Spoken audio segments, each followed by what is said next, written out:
Okay sir, રાજ્ય police વડાના આદેશ બાદ બનાસકાંઠા પોલીસ એલર્ટ મોડમાં છે. કયા પ્રકારની કાર્યવાહી?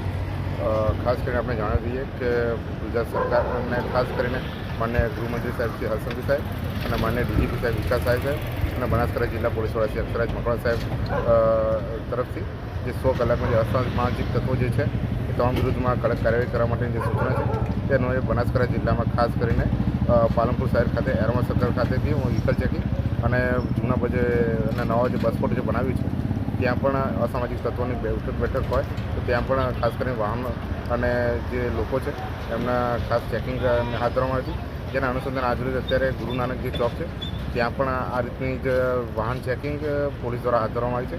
તો જેમાં ખાસ કરીને પાલનપુર શહેર પૂર્વમાં જે પણ બોડી ઓફેન્સ, પ્રોપર્ટી ઓફેન્સ, જુગાર અને પ્રોફીના જે કેસો થયેલા હોય એ તમામ લોકોને પણ 1 to 1 ઇન્ટ્રોગેટ કરવામાં આવ્યા છે કે તેમની હાલમાં આ પ્રવૃત્તિ ચાલુ છે કે નહીં તે બાબતમાં ખાસ પોલીસે 1 to 1 ઇન્ટ્રોગેટ કરે છે.